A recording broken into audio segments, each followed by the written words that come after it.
جل جلاله وتقدست أسماؤه وتعالى، وأكون للوطن الحبيب مشيدا أنمى إليه وأستفيض جلالا. أعوذ بالله السميع العليم من الشيطان الرجيم. بسم الله الرحمن الرحيم. الحمد لله ثم الصلاة والسلام على من لا نبي بعده. Assalamu alaikum wa rahmatullahi wa barakatuh, chers téléspectateurs, chères téléspectatrices, chers frères, chères sœurs. Bienvenue à votre émission Niger Terre d'Islam, une émission qui se veut éducateur, sensibilisateur, informateur. Pour notre numéro d'aujourd'hui, nous avons toujours dans le cadre de nos sensibilisations une thématique très importante, une thématique traitée par d'innombrables versets et hadiths de notre bien-aimé. Quelle est cette thématique? C'est l'importance de l'unité nationale. L'importance de l'unité nationale. Je reçois comme d'habitude nos frères. Alaji Ibrahim, salam alaikum. Malam Bizo, salam alaikum, bienvenue. Malam Aboubakar Rabo Dinoura, salam alaikum. Wa alaikum assalam wa rahmatullahi wa barakatuh. Bienvenue à l'émission, chers frères. Nous allons déjà rentrer dans le vif du sujet avec la première question adressée à Ibrahim. Quel est le ciment de l'unité nationale au Niger?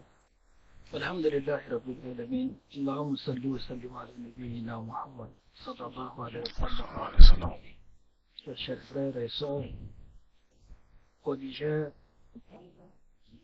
nous sommes aujourd'hui liés, et ce n'est pas seulement au XIVe siècle, par l'islam.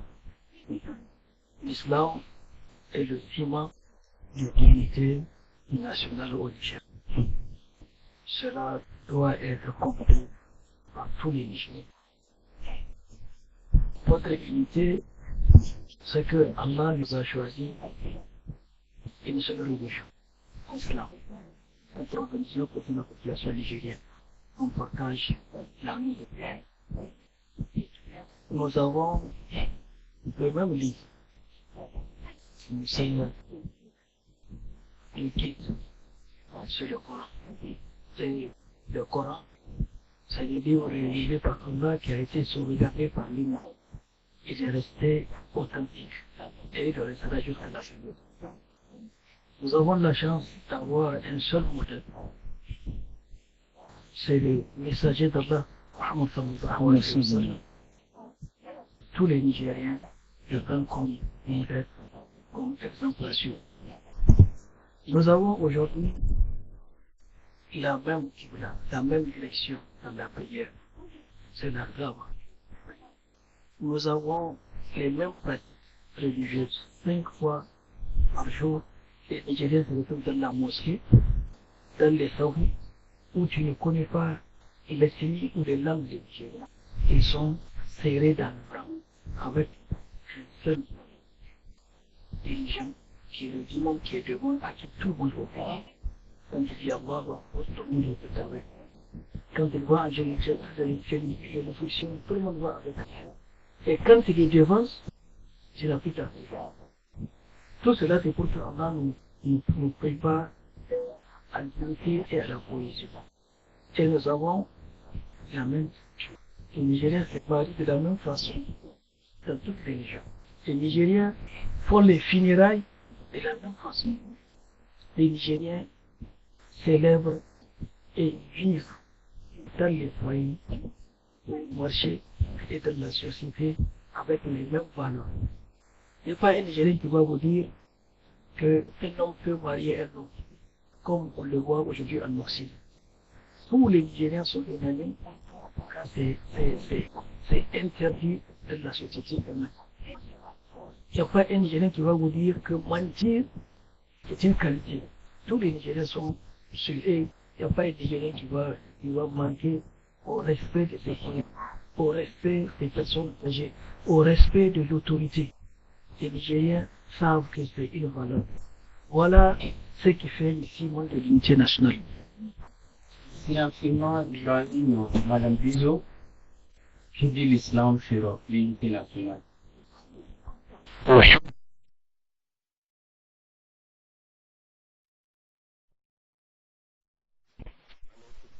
Allahi wa barakatuh. Nous remercions Allah subhanahu wa ta'ala qui par sa grâce infinie et sa miséricorde nous donne l'occasion de venir peut-être plus en détail. Certainement que nous avons l'occasion de toucher ce sujet plus en détail, parler de ce sujet d'extrême importance, l'unité. Al-Wihda, al-Islam et tout ce que l'Islam nous invite. Et Tafarruq, la division de l'Islam et tout ce que l'Islam nous interdit. C'est pourquoi l'Islam a voulu que c'est par quoi on rentre à l'intérieur de l'Islam. La parole qu'il faut prononcer pour être musulman, elle s'appelle Kalimat Tawhid, la parole de l'unicité. Parce qu'il faut l'unicité pour que tout soit. Et c'est pourquoi Allah subhanahu wa ta'ala a fait du pilier de la foi, parmi les piliers de la foi, croire à tous les prophètes, c'est-à-dire unité même au niveau de l'humanité. Là, le farriqu bayna ahadin min rusuli. On ne dit aucun, il n'y a aucune différence dans notre façon de voir la vie par rapport à tous les prophètes envoyés. Et c'est pourquoi vous remarquerez dans le Saint-Coran les versets qui sont le plus aptes à nous dire que Allah subhanahu wa ta'ala a fait un grand bienfait au prophète sallallahu alayhi wa sallam. Le verset dans lequel Allah rappelle au prophète sallallahu alayhi wa sallam, parmi le bienfait qu'il lui a fait, il faut que son attention soit sur celui-là. C'est le verset qui parle de l'unité. Wazkur ni'matallahi alaykum. Rappelez-vous le bien d'Allah sur vous. If kuntum a'ada'an. Quand vous étiez des ennemis. Vous étiez des ennemis. Fa'allafa bayna qulubikum. Et Allah a uni vos cœurs. Fa'asbahtum, et vous êtes devenus bini'matin min Allah. Wazkur ni'matallahi bini'mat. Un bienfait énorme. On le répète dans ces versets 2 fois. Rappelez-vous de ce bienfait. Fa'allafa bayna qulubikum fa'asbahtum bini'matihi ikhwana. Et voilà que vous êtes devenus par son bienfait subhanahu wa ta'ala des frères. Unité. Et Allah subhanahu wa ta'ala aussi dit au prophète. Parfois, quelque chose, l'être humain a tendance à voir que c'est mon savoir-faire, c'est moi qui ai fait. Allah dit au prophète, non. Là en fait, ma fil ardi jami'an. Si tu avais dépensé de tout ce qu'il y a sur terre, pour cet objectif que le prophète voit qu'il est important pour se réaliser, pour que la société se réalise, pour que les êtres humains vivent ensemble, soit qu'il y ait l'unité. Allah lui dit, là en fait, ma fil ardi jami'an ma listabani kulubihim. Si tu avais dépensé de tout ce qu'il y a sur terre, tu n'aurais pas dû unir leur cœur. Tu ne peux pas. Parce que là, walakin Allah al-nafa baynahum. C'est Allah qui a uni leur cœur. Ensuite, si nous regardons la sira du prophète sallallahu alayhi wa sallam, ou notre verset dans lequel quand Allah parlait de muhajirin, lil fuqara il muhajirin alladhina ukhrijū min diyārihim, jusqu'à la fin. Ensuite, il parlait des ansar, walladhina tabawwa'u ad-dar wal iman. Les autres, yuhibbūna man hājara. Il y a unité, il y a quelque chose qui est venu. Et maintenant, quand il est venu parler de nous tous qui sont venus après le prophète, les compagnons, c'est le prophète et le compagnon, parmi les compagnons, il y a Muhajirin, le prophète fait partie, ceux qui sont venus de la Mecque vers Médine, et il y a les Ansar, ceux qui les ont accueillis, c'est une génération à elle. Allah subhanahu wa ta'ala nous permet de les suivre et qu'ils soient des modèles pour nous. Allah dit au prophète sallallahu alayhi wa sallam, وَالَّذِينَ جَاءُوا مِنْ بَعْدِهِمْ يَقُولُونَ ربنا اغفر لنا ولإخواننا الذين سبقونا بالإيمان ولا تجعل في قلوبنا غلا للذين آمنوا ربنا إنك رؤوف رحيم. Allah, ceux qui sont venus après eux, tous, disons, oh Allah, pardonne à ceux qui nous ont dévancés. Nous sommes ensemble avec eux. Et Allah fait en sorte qu'il n'y ait pas de haine. Un sentiment de division, un sentiment de supériorité, un sentiment de je n'ai plus besoin de toi dans mon cœur. Ensuite, quand vous regardez le hadith du prophète sallallahu alayhi wa sallam, c'est encore ce qui nous montre le plus que l'islam qui est partout. Au niveau des Arabes, des Touaregs, des Hausa, des Germains, des Peuls, chacun, alhamdulillah, haza ni'matu min Allah, que Allah a fait pour le Niger. Chacun veut revenir de l'histoire et dit c'est nous qui avons amené l'islam. C'est nous qui étions avant les porteurs de l'étendard de l'islam. Alhamdulillah. Tout l'islam, si nous regardons les hadiths, le prophète dit, croyant pour le croyant, comme une même construction. Une même construction. Ils sont unis. Une même construction, les deux sont unis. Et dans un autre, il nous dit, l'exemple du croyant envers le croyant, de leur sentiment d'appartenance, de leur miséricorde, de leur amour, ils ressemblent à un seul corps. Si une partie du corps est blessée, l'autre, il y a un lien, unité. L'autre contribue à la veiller par rapport à la souffrance de l'autre. Et dans un autre hadith, le prophète nous dit, le musulman est le frère du musulman. Je ne vois pas quelque chose par lequel le musulman peut le plus profiter le jour dernier que le fait de rester avec ses frères. Il m'a dit là le jour dernier, où sont ceux-là qui se sont aimés à moi avant le jeûne. Je vais vous mettre sous l'ombre de mon tronc, le jeûne n'aura d'ombre que comme. Et enfin, l'islam nous dit un principe. Chacun ne veut pas échouer. Et nous ne voulons pas échouer. Nous ne sommes pas ensemble pour échouer. Nous sommes ensemble pour réussir. Le Coran nous dit, la tanazaru. Ne vous divisez pas. Vous allez échouer. Vous allez pouvoir faire face à l'épreuve. Parce que votre énergie va finir. Il y aura des problèmes. Il y aura des situations ponctuelles qui vont vouloir vous dire que l'autre se moque de vous, que l'autre fait son intérêt, que l'autre. Entre vous, quand vous vivez ensemble, vous êtes des êtres humains. Vous n'êtes pas des anges. Patientez pour que cette unité soit. Tout ce qui peut amener à ce qu'il y ait de problèmes dans cette unité. Patientez. Laissez tomber. Et sachez que Allah est avec les patients. Un verset aussi.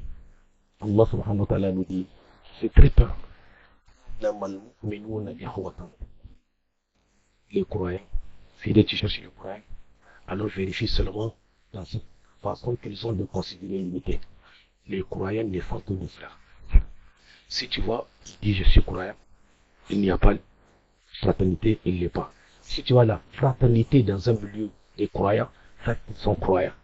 Alors l'unité, le tournoi est la preuve la plus probable que nous voulons aller au paradis ensemble. Et ce que nous devons Allah, le même Seigneur, le même prophète, le même livre, la même direction, la même culture. Qu'est-ce qu'il y a après? Pourquoi envier l'autre? Pourquoi penser que l'autre n'est pas fait pour que je vive avec lui? Et surtout, en islam, ce qu'il nous est demandé, la vraie foi dans le cœur, c'est celui-là qui est rigoureux envers soi-même et plein de miséricorde envers les autres. C'est-à-dire, moi je ferai tout pour aimer l'autre, pour faire de l'autre personne que j'ai besoin de lui pour vivre, même si lui ne peut pas m'écouter. Qu'Allah nous assiste. Nous avons, à travers les interventions précédentes, vu l'importance de la précision législative concernant l'unité. Quelle est l'importance de cette unité dans un pays comme le Niger? والصلاة والسلام على رسول الله وعلى آله وصحبه أجمعين. وبعد السلام عليكم ورحمة الله وبركاته. وعليكم السلام ورحمة الله. L'importance de l'unité, nous sommes en train de vivre du moins. Le verset que le frère a déjà cité, quand tout nous dit rappelez-vous les bienfaits d'un autre chose. C'est sur le point de la dérive. L'unité nous parle de l'unité. Ça, c'est un cas pratique que nous avons vécu. En tant que présent, qu'est-ce qu'on n'a pas vécu? Nous avons vécu des oppositions brutales, violentes, et nous étions devenus des ennemis les uns des autres. Et voilà, par les bienfaits de Dieu, à travers cette intervention du CNFP, on est arrivé à être le seul drapeau que nous avons, qui est le drapeau du Niger. On était dans les rues, on était au stade, sans tout pour le croire ça. Donc, on doit se rappeler et remercier Dieu par rapport à cette situation. cela nous a fait vivre l'importance de l'unité. C'est parce que nous avons été unis pour un même objectif que nous avons pu tenir les sanctions de la CEDEAO et des autres pays à l'international. C'est parce que nous avons été unis, nous avons été résilients, que nous avons pu faire partir ceux-là qui ne voulaient pas quitter notre pays, qui nous ont colonisés depuis fort longtemps et qui voulaient continuer. Donc, aujourd'hui, si quelqu'un doit parler de l'importance de l'unité, c'est le Nigeria.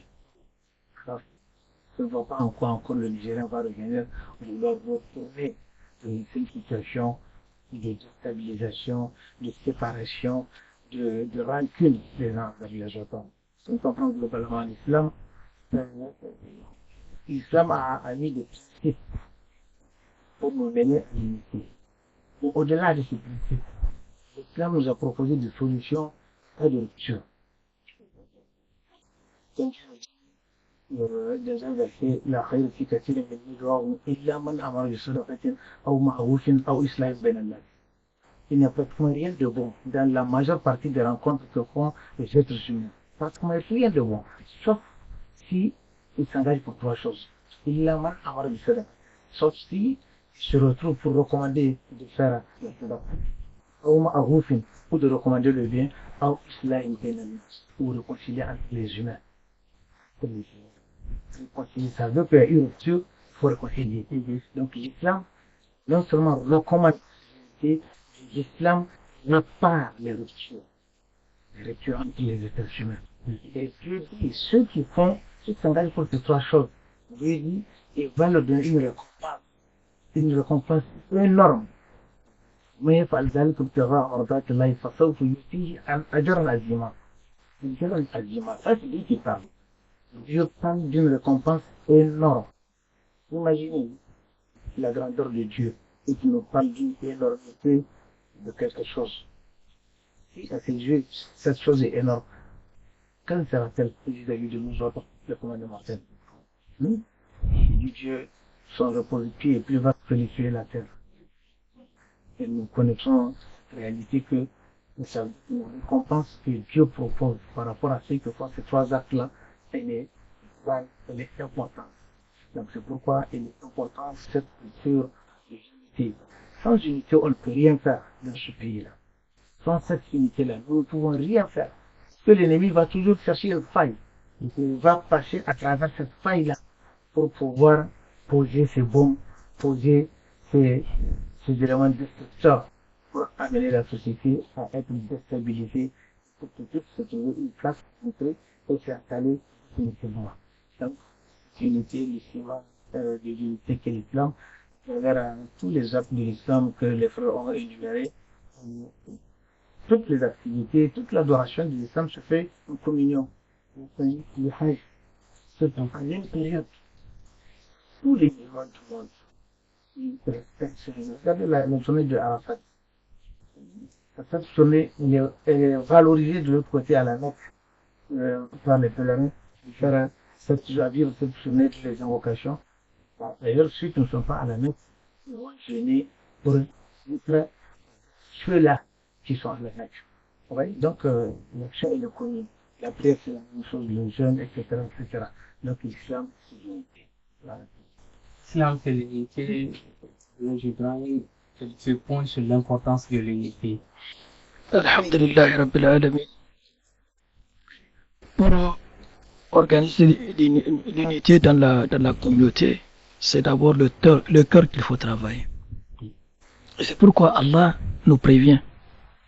Il dit, chez mon esclave, c'est-à-dire chez l'homme et la femme, l'adorateur, Allah mesure, il regarde quoi? Il regarde le cœur. C'est pas une unité de façade. On organise une semaine culturelle de cousinage, on dit non, c'est le ciment de l'unité. Non, c'est juste une détente. On organise la lutte traditionnelle, on dit non, c'est le facteur de l'unité nationale. C'est pas vrai. Parfois, ça accentue même la division. Parfois, même les journalistes qui font le commentaire, tu sens des partis pris. Donc, ce qui va nous unir, c'est le cœur. Et c'est pourquoi la foi, c'est éloger où? Le cœur. il faut qu'on travaille nos cœurs, qu'on enlève la rancune. Et je rappelle aux Nigériens un enseignement du prophète sallallahu alayhi wa sallam. Il est rapporté, le prophète sallallahu alayhi wa sallam a annoncé 3 jours de suite la mosquée. Un élu du paradis va rentrer tout de suite ici dans cette mosquée nous trouver. C'est la même personne de Médine qui est venue. Et ses compagnons du prophète sallallahu alayhi wa sallam n'est pas le plus riche de Médine. Loin de là. Ce n'est pas le plus savant de Médine. Non. Ce n'est pas parmi les grands compagnons comme les Abu Bakr, Omar et Ali et les autres. Non. C'est un musulman anonyme de Médine. Mais c'est la même personne qui a eu le témoignage du messager d'Allah sallallahu alayhi wa sallam que lui, il est sur la terre, il est à Médine, il n'est même pas encore mort, mais Allah a informé son messager que lui, il est déjà parmi les gens du paradis. Et le compagnon qu'il a suivi pour faire l'enquête, pour savoir qu'est-ce qu'il a fait à Dieu, à Allah SWT, pour mériter de ce témoignage d'Allah SWT et de son messager, que lui, il est déjà quelqu'un du paradis. Quand il a fouillé dans ses œuvres, il a dit que lui, il ne passe pas la nuit en prière. Non, il ne peut pas. Il n'est pas le plus riche pour faire de l'aumône. Il n'est pas un enseignant qui va enseigner le Coran aux autres. Tout ça, c'est des grandes œuvres en islam. Mais la seule chose pour laquelle il pense que Dieu lui a donné cette faveur, c'est que c'est son cœur. Il n'envie aucun musulman de Médine. Il n'a de haine pour personne dans son cœur. Et il pardonne à tous les musulmans, à ses voisins, à toute personne qui lui fait du tort. Et il dit quand il s'assoit le soir sur sa couchette, avant de dormir, il fouille son cœur pour voir s'il n'y a pas encore des traces de la haine ou un ressentiment contre un musulman. Il dit, oh Allah soit témoin, je l'ai pardonné. Mais c'est ce que Allah nous demande aujourd'hui. Que nous devons nous dire une chose. Nous n'allons pas vivre sans épreuve. Mais ça fait partie de la vie, les épreuves. Mais est-ce que l'homme qui voit la femme, qui va parfois travailler, économiser, s'endetter pour venir épouser cette dame-là, et demain qui lui dit, est-ce que ça c'est parce que c'est normal? Non. C'est arrivé parce que il y a des épreuves dans la vie. Ça arrive. Entre enfants même et parents, ça arrive. Entre voisins, ça arrive. Nous sommes des humains. Il n'y a pas un d'avoir des points faibles, de faire du tort, de faire des actes qui ne sont pas appréciables parce que nous sommes des humains. Mais quand ça arrive, on pardonne. Quand ça arrive, il faut dépasser la situation. Donc, moi j'appelle les Nigériens que nous sommes. Nous n'avons pas fini le travail que nous avons commencé. Nous voulons changer ce pays. Que ce pays qui reconnaît enfin l'islam comme religion majoritaire au Niger. Alhamdulillah Rabbil Alamin. On vient de loin. Ça fait 64 ans qu'on n'a pas aujourd'hui cette reconnaissance. Enfin, l'État nigérien reconnaît que l'islam est majoritaire dans notre pays.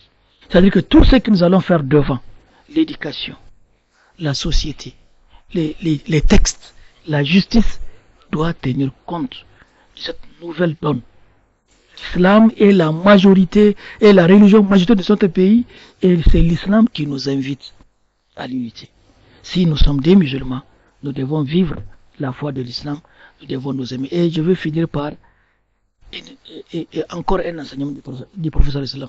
Il dit, vous les musulmans, vous les êtres humains, vous n'entrerez jamais dans le paradis sans la foi, sans iman. C'est une condition. Tout celui que vous allez voir dans le paradis là, c'est des gens qui sont arrivés avec iman, avec la foi. Il dit, vous n'allez jamais être des vrais croyants si vous ne vous aimez pas entre vous. Subhanallah. Donc, ça veut dire que, comme Madame Bizot l'a dit, la condition de la foi en Dieu, c'est l'amour. Nous devons aimer Allah et son prophète, mais nous devons nous aimer aussi sur la terre. Et il a dit, vous n'allez jamais réussir cet amour entre vous si vous ne multipliez pas le salam entre vous. Donc, que tu sors, tu vois ton frère, assalamu alaikum. Quand tu rentres dans ta famille, tu vois ta famille, assalamu alaikum. Tu vas au bureau, assalamu alaikum. C'est un acte de rapprochement des cœurs. Donc, Inch'Allah, les Nigériens que nous sommes, nous avons la chance. Si on dit au Nigeria, on va dire le sud du Nigeria opposé au nord du Nigeria. Tu prends la Côte d'Ivoire, il y a le nord, il y a le sud. Tu prends les autres pays, il y a le nord, il y a le sud. Mais au Nigeria, il n'y a pas de nord, il n'y a pas de sud. Il n'y a pas d'est, il n'y a pas d'ouest. Nous sommes tous Nigériens musulmans et nous avons eu la chance d'avoir dans nos familles tous les composants de la société. Quand tu rentres dans une famille, tu as toutes les ethnies qui sont mariées parce que nous avons les mêmes valeurs et nous avons, alhamdulillah, la même aspiration. Rencontrer Allah avec un cœur. Comment le Coran le dit? Un cœur saint. Où il n'y a pas de la haine contre les autres. Où il y a le pardon. Si nous voulons que Allah nous pardonne, il faut qu'on apprenne à pardonner à ceux qui sont avec nous. Donc, Inch'Allah, nous aspirons tous à avoir l'agrément d'Allah, d'avoir son paradis. Pour cela, il faut se pardonner. Il faut se donner la main. Il faut s'aimer. Il faut, Inch'Allah, surtout être ensemble. Parce que nous avons des problèmes, des combats, des adversités, des ennemis qui sont en face de nous, qui ne vont pas faire la différence entre nous pour nous abattre. Exactement. Toujours la même question, qui pointe l'importance de l'unité dans une communauté. Nous sommes au Niger. Et si nous voulons véritablement, ensemble, de façon rationnelle, voir l'importance de l'unité au Niger, nous tournons dans l'histoire. 35 ans seulement après la mort du prophète, l'islam était au Niger. Sallallahu alayhi wa sallam. Et c'est cela maintenant, nous invitons les uns et les autres qui nous écoutent à voir comment étaient ces pays en ce moment. Prospères, en paix, en sécurité, en harmonie, en symbiose. Et la paix et la sécurité là à tous les niveaux. Au niveau psychologique, au niveau familial, au niveau social, à tous les niveaux, les rues, partout. Il y a eu des moments où même quand tu perds tes animaux, tu sais que tu les as perdus, on ne les a pas volés. Et tu es sûr qu'à un moment tu apprendras. Tu es dans la région par exemple de Ariwa. Tu apprendras vers Félingué que des animaux ont été retrouvés et qu'on cherche. Et on peut envoyer sur le cheval une personne qui partira informée. Parce que dès qu'on vérifie, ils savent. C'est pourquoi ils font des signes. Il y a des signes où on sait que c'est telle région ou telle famille. Quand on voit que c'est des signes, aussi c'est des signes, les signes sont reconnus. Finalement, on dit ramenez-les aux endroits. Quand tu retournes de l'histoire, tu verras comment vivait la population, la communauté nigérienne à ces moments précis. Et le document, ça l'a dit. Et le document aussi écrit par notre papa, qu'Allah subhanahu wa ta'ala bénisse sa vie, qu'Allah subhanahu wa ta'ala fasse que nos autorités passent demander conseil auprès de lui, de ceux qui devraient en train de prendre le professeur Mohamed. Donc, c'est écrit. Ensuite, maintenant, quoi est venu? C'est normal. Pour le moment, les gens, comme ils sont alors devoir peut-être la voie vers cette unité qui est importante, qu'il faut ça. Il y a d'abord, par exemple, le fait qu'il faut que nous ayons une compréhension, une éducation commune vers ce que une réussite. C'est le musulman. Qu'on appelle réussite. Et où on réussit pour le musulman. Ici, nous sommes là pour travailler. Nous sommes là sur un terrain d'épreuve. Un terrain d'épreuve pour œuvrer. Là où nous allons récolter, là où nous allons savoir que nous avons réussi, c'est dans l'au-delà. Donc, attendons-nous à l'épreuve. Et la plus grande épreuve dans la vie des êtres humains, c'est cette façon que l'autre a de vouloir t'amener à ne plus l'accepter. L'effort que tu feras toi, c'est de l'accepter et tu auras confirmé ta foi et tu auras confirmé ta réussite de l'autre côté. Et lui aussi la même chose. Donc chacun parmi nous ici présents doit faire l'effort d'accepter l'autre. Pas de mon devoir, c'est d'accepter l'autre. Si mon devoir, c'est d'accepter l'autre, c'est fini. Si je dis mon droit, c'est que tu m'acceptes. C'est déjà un conflit que j'ai. Mon droit, si je pense à mon droit sur toi, que tu m'acceptes, C'est ça le problème. Mais mon devoir, c'est d'accepter ce que le musulman est. C'est différent de notre communauté. Les communautés occidentales, le problème est mon droit, mon droit, mon droit, mon droit, mon droit. Et nous, les musulmans, c'est mon devoir. L'autre m'a fait du mal. Mon devoir, c'est de والكاظمين الغيظ والعافين عن الناس والله يحب المحسنين. Ceux qui avouent leur colère, on m'a fait du mal. والعافين عن الناس, qui pardonnent aux autres. والله يحب المحسنين. Et Allah, il est bienfaisant. Donc, l'histoire nous le dit. Puis maintenant, il y a eu la connaissance sur le territoire nigérien, sur l'espace nigérien, où partout où tu vas, les gens se sont mis à apprendre. C'est ça, ce qu'il nous faut aujourd'hui. Comprendre ce que c'est la réussite et vraiment qu'il y ait un programme de formation concret sur ce que un certain nombre de valeurs. À l'école, à la mosquée, dans les familles, dans le monde du travail, les séminaires, organiser des séminaires, de formation de groupe, de partout au village, le cours d'adulte de la conduite. On les prend, on finance pour une demi-journée où ils trouveront tout à manger entre là et on va essayer. C'est des valeurs qui existent, on leur dit ça. Mais si maintenant c'est l'État elle-même qui vient, on l'a dit dans les mosquées, les éléments radio, si c'est l'État elle-même qui vient encore renforcer ça. Donc, ce moment précis au Niger, c'était la formation. Les gens ont été formés. C'est tout à fait normal que sur le plan culturel, sur le plan politique, un État vient consommer cela, l'État islamique se doit d'Infodo, ou l'État fait. Voici à ces moments aussi précis. Étudier ce que c'est le Niger là. Moi, je te conseille de voir un certain nombre, d'aller dans un certain nombre de villages, de t'asseoir avec un certain nombre de vieux et de leur demander qu'est-ce qui s'est passé à ces moments. Ils te diront, tu vois un tel qui était le roi de ces villages, par exemple à Assaï, par exemple, ils te diront, c'était la fille ou la petite fille de Soumane Danfodio que mon grand-père est parti marier et lui aussi il a proposé la fille de son oncle interne, son enfant. C'était l'unité, c'était nous faisons un, c'était aucune différence. C'était les couleurs ne font pas de différence, la langue ne fait pas de différence, l'ethnie ne fait pas de différence, le bien matériel ne fait pas de différence. Nous sommes tous d'Adam et de terre. Et que celui le plus noble auprès d'Allah parmi nous est le plus pur. Et le plus pur, c'est celui-là qui s'impose comme règle de vie d'accepter l'autre, de vivre avec l'autre. Et ensuite, une autre voie pour véritablement amener cette unité à être une réalité. C'est dans ces programmes d'enseignement d'essayer de valoriser l'autre. Il faut que les Hausa savent quel était l'apport des Jarma dans leur vie. Et il faut que le Peul sache quel était l'apport des Arabes dans leur vie. Il faut que les Touaregs savent quel était le rapport des Arabes dans leur vie. Il faut que chacun, dans leur vie, dans ce que tu es, c'est l'autre qui a fait de toi. C'est ce que l'Islam nous dit. Personne n'a été en islam quelque chose par lui-même. Si tu le vois comme ça, c'est que notre l'humilité. Chacun, quoi Allah dit au prophète,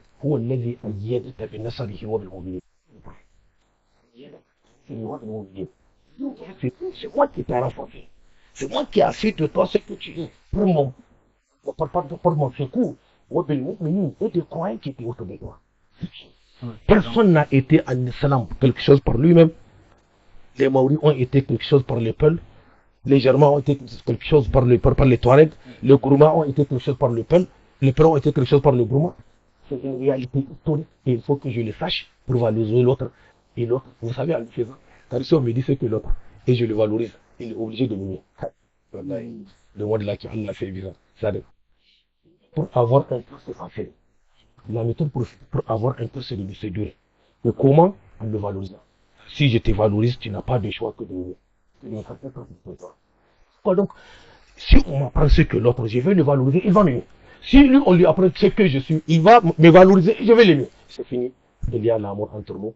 Et le prophète sallallahu alayhi wa sallam nous a dit 3 choses. Tout celui qui les a, il a retrouvé le goût sucré de la foi. Que Allah et son prophète soient aimés par lui par toute autre chose. Et qu'il aime Allah. Il n'aime qu'il aime quelqu'un, il ne l'aime que au nom d'Allah et pour Allah, et qu'il déteste retourner de la méthode. C'est la méthode, c'est quoi?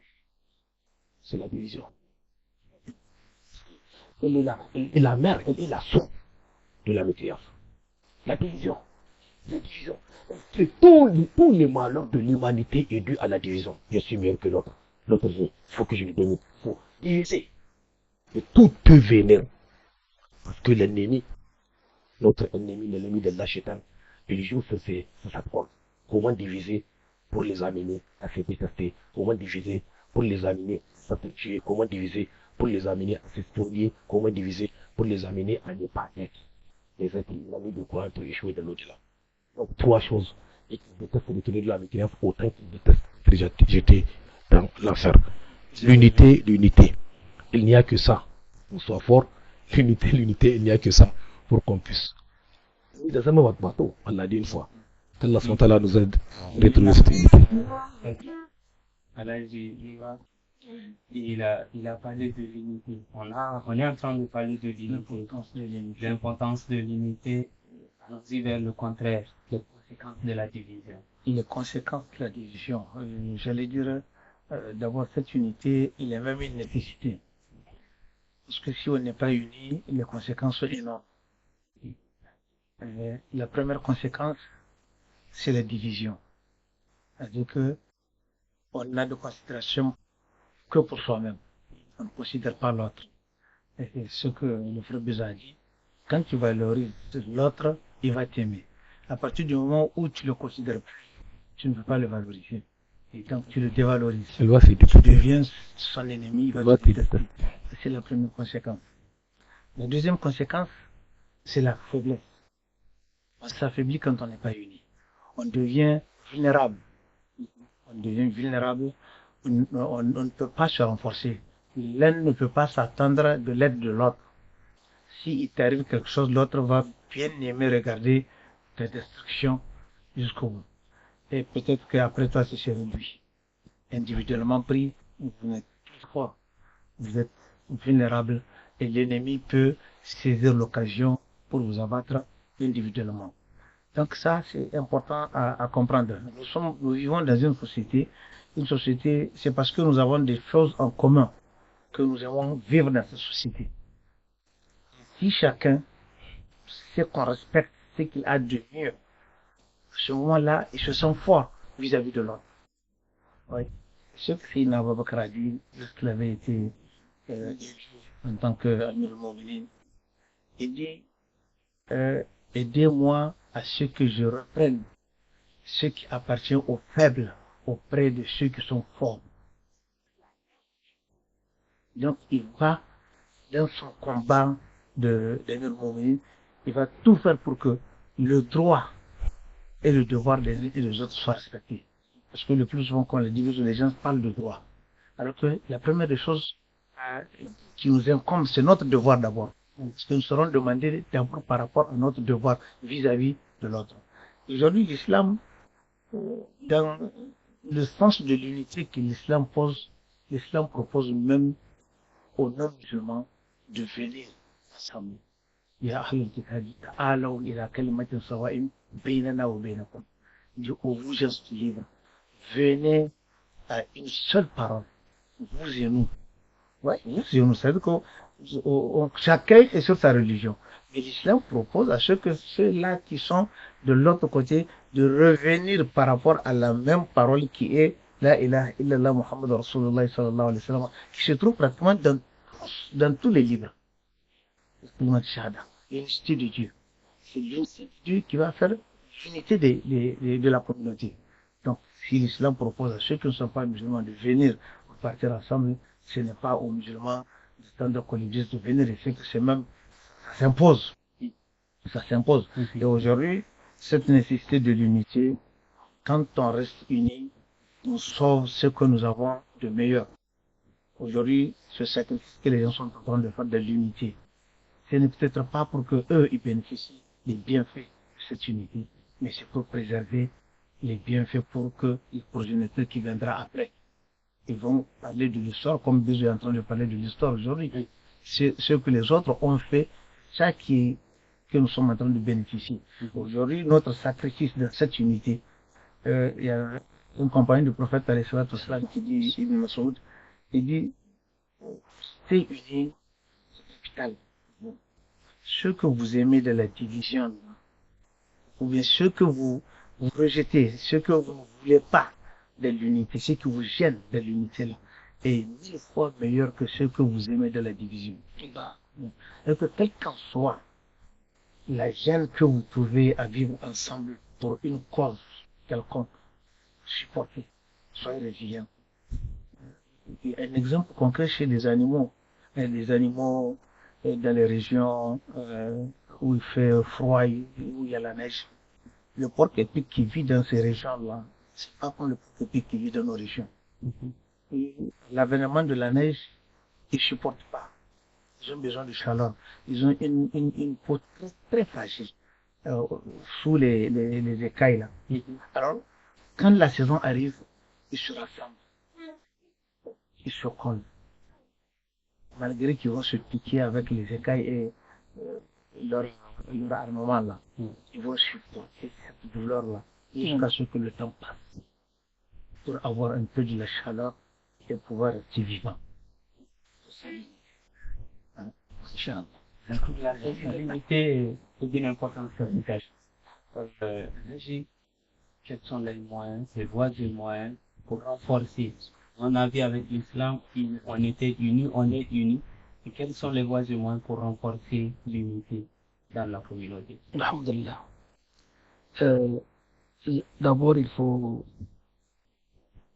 demander aux imams, aux ulémas, qui sont les sages de la société. Ils sont les responsables, les leaders de la communauté. Parce que l'obéissance qu'un imam a dans sa communauté, personne ne l'a. L'imam va officier, il va diriger une prière de vendredi, par exemple, les gens sont dehors, il fait 44 degrés et les gens prient sur le goudron. Et quand l'imam est prosterné, tu brûles ton front, mais tu ne te lèves pas parce que l'imam ne s'est pas encore levé. Tu ne feras pas ça devant un autre leader en dehors de le chef religieux, de l'imam, qui est le guide dans la prière. Alors que les ulémas, Inch'Allah, prêchent vraiment, c'est conformément au Coran et à la Sunna, l'importance du pardon, de l'amour et de l'unité, de toutes nos valeurs. Il a sauvegardé ce pays même pendant la colonisation. Nos parents étaient collés, respectueux, attachés à leurs valeurs. Aujourd'hui, c'est les premiers responsables de la société qui doivent jouer leur partition. Ensuite, il y a les familles. Dans nos familles, que les parents parlent à leurs enfants de nos valeurs. Aimer l'autre. Pardonner. Même dans la famille, entre eux, les frères et les sœurs, qu'ils apprennent à se pardonner, à s'écouter, à s'apprécier et à s'aimer. Donc l'éducation familiale doit véhiculer nos valeurs. Et parmi ces valeurs, nous avons le respect, nous avons l'amour, nous avons la solidarité, nous avons la bienfaisance. Tout ça, ça renforce l'unité. Regardez pendant le Ramadan. J'ai passé devant pendant presque un mois devant une mosquée. Et tu vois les vendeurs ambulants déposer leur matériel, les sureurs, les coupeurs d'ongles, parce que le musulman qui est dans la maison offre à manger fils à cause de Dieu. À ces gens-là, parfois, qui ont passé toute la journée en train de marcher, en train de jeûner, et qui n'ont rien vendu. Il leur vient une aide. Il leur apporte de quoi ils ont besoin. C'est-à-dire un repas pour rompre le jeûne. C'est ça un signe d'amour. Ces jeunes-là, comment ne pas aimer et prier pour celui qui a ce bienfaiteur? Il y a l'école. L'école du jardin d'enfants jusqu'à l'université. Que les réformes curriculaires prennent en charge nos valeurs. Et ça a été dit pendant les assises. Plusieurs recommandations ont demandé l'introduction de l'éducation islamique à l'école. On enseigne nos valeurs à l'enfant de 3 ans. Comme ça, quand il va grandir, il va devenir adulte, il va intérioriser ses valeurs. Il sait que l'autre, on ne doit pas le haïr, on doit l'aimer. Il sait que quand on lui fait du tort, il doit pardonner. Il sait que l'unité, c'est la force. La division, c'est la faiblesse. Et il va apprendre à fuir la corruption, à fuir le mensonge, à fuir la haine, à fuir tout ce qui va faire du mal, du tort à la société. Et en troisième position, c'est dans nos médias. Nous avons aujourd'hui la télévision nationale et la télévision aujourd'hui, l'école populaire dans toutes les maisons. Les médias privés. Aujourd'hui, quand nous allons faire cette émission, vous allez voir demain des gens qui vont dire « Je suis votre débat ». Ça veut dire que les médias aujourd'hui, c'est une autre école. C'est des écoles populaires. Que les médias véhiculent les valeurs d'unité et qu'ils interdisent les débats, les interventions, les prises de position qui sont divisionnistes, sectaires et qui de haine. Ça doit être banni. Il faut que les télévisions, les radios, les réseaux sociaux, même les gestionnaires des groupes WhatsApp, ils sont responsables devant Dieu. Vous ne pouvez pas diffuser, accepter des propos qui vont pousser les Nigériens. Regardez, on n'est pas mieux que les Soudanais.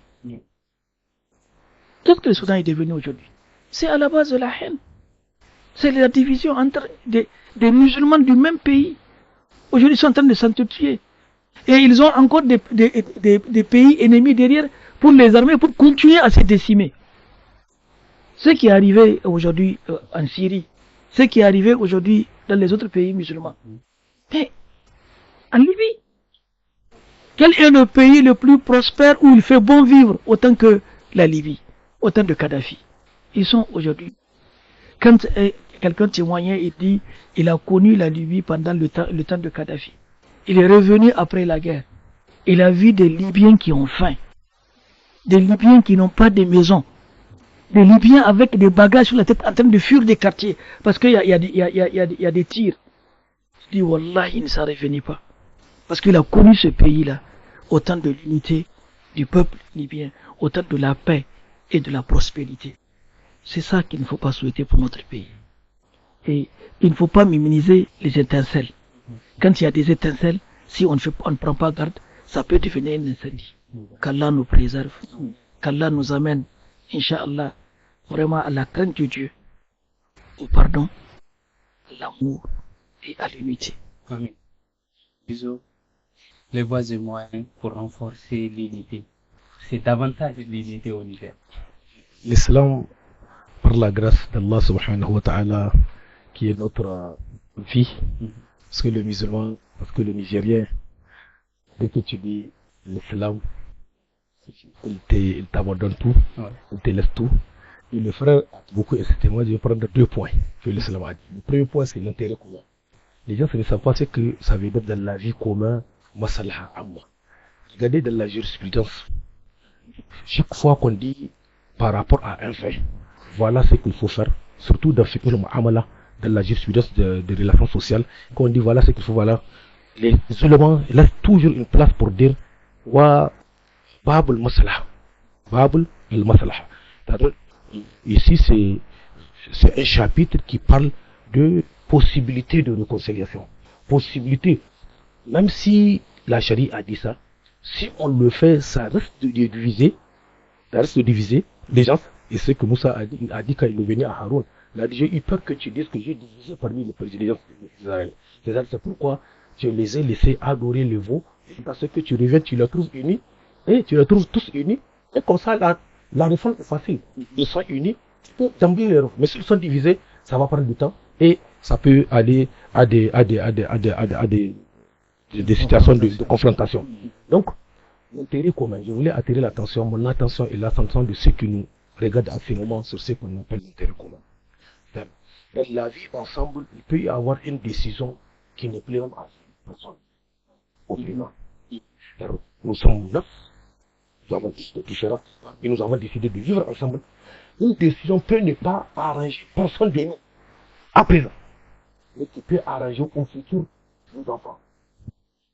Et dans ces cas, on a l'obligation de l'accepter et de faire tout pour que cette décision qui peut nous amener chacun à prendre sa route, à dire je ne veux plus faire avec toi, tu prends des décisions que je ne vois aucun intérêt à moi, il vaut mieux rester ensemble et que le temps passe, vous allez quitter et vous en profiter. Ou bien, oui, pour le moins, c'est une seule personne ou deux, pas la majorité, qui vont procéder au présent.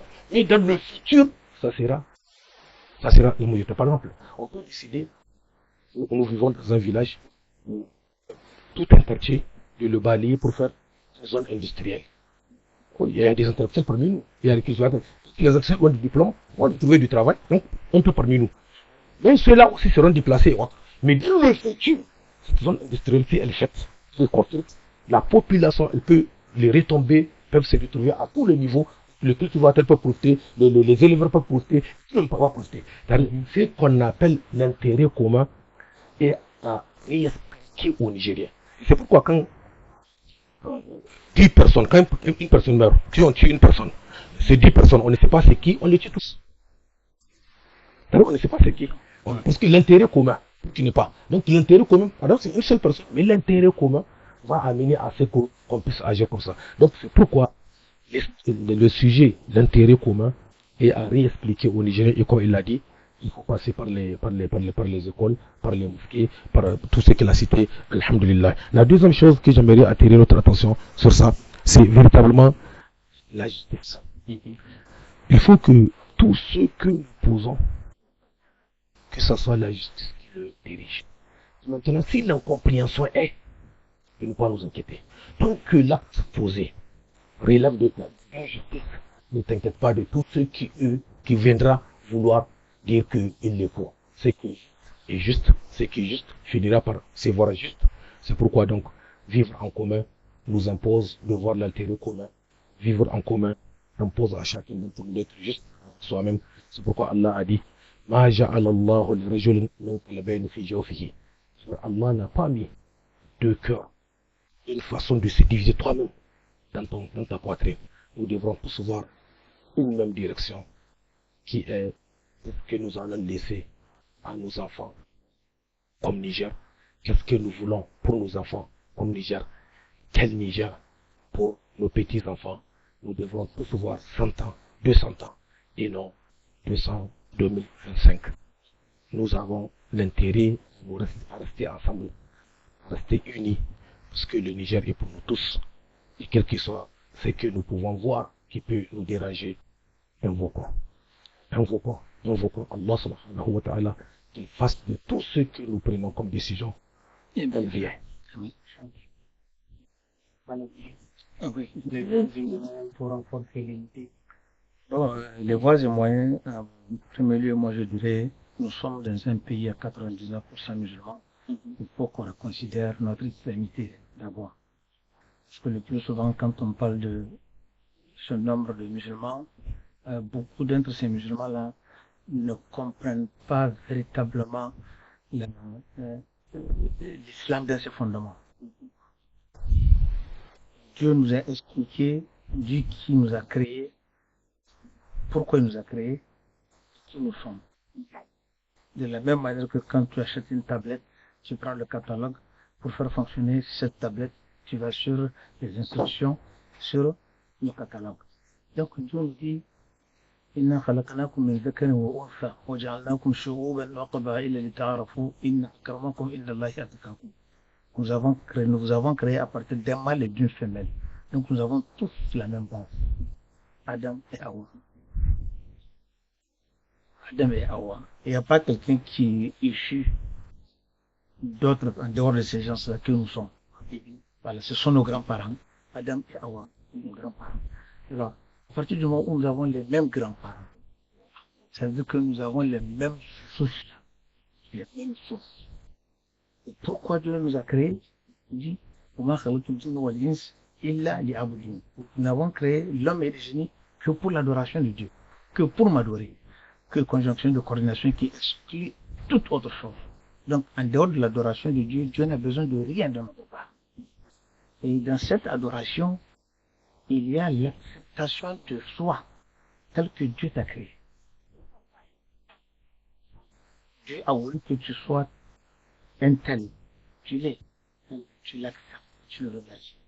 Et dit, voilà, inshakartum la azidanakum. Lorsque vous me remerciez, je vous augmenterai. Aujourd'hui, la situation passée que nous avons vécue, nous avons tous apprécié dans cette unité. Nous sommes en train de jouir les fruits de cette unité,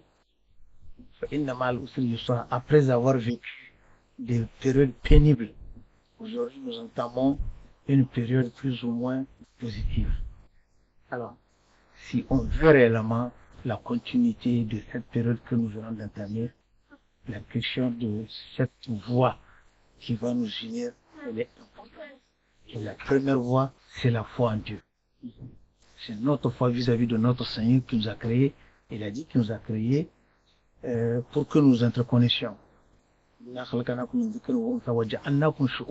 a créés en différentes ethnies. Ouais. Quelle raison il dit?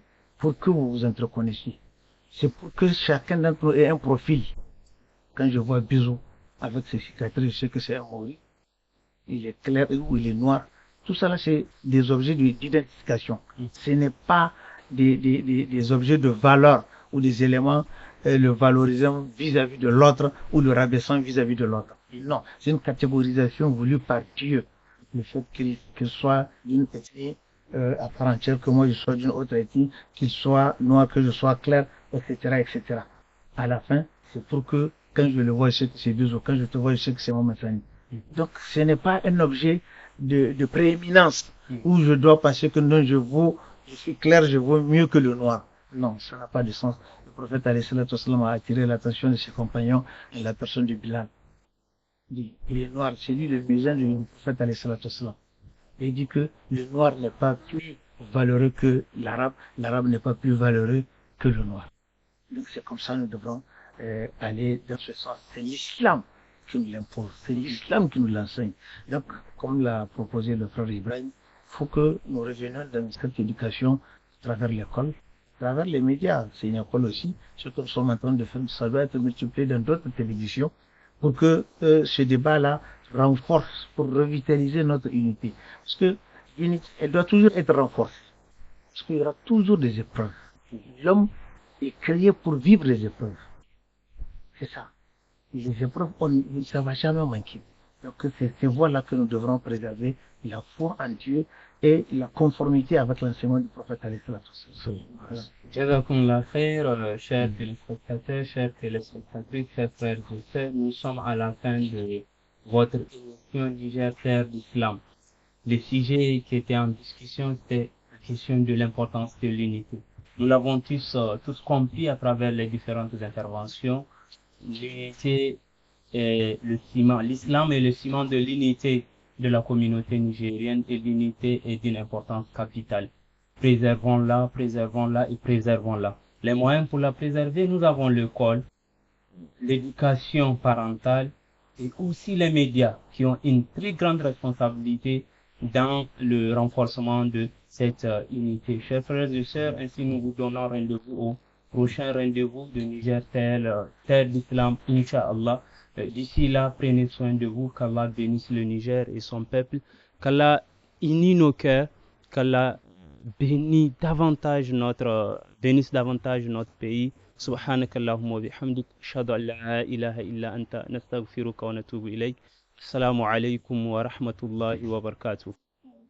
الرحمن جل جلاله وتقدست أسماؤه وتعالى وأكون للوطن الحبيب مشيدا أنمى إليه وأستفيض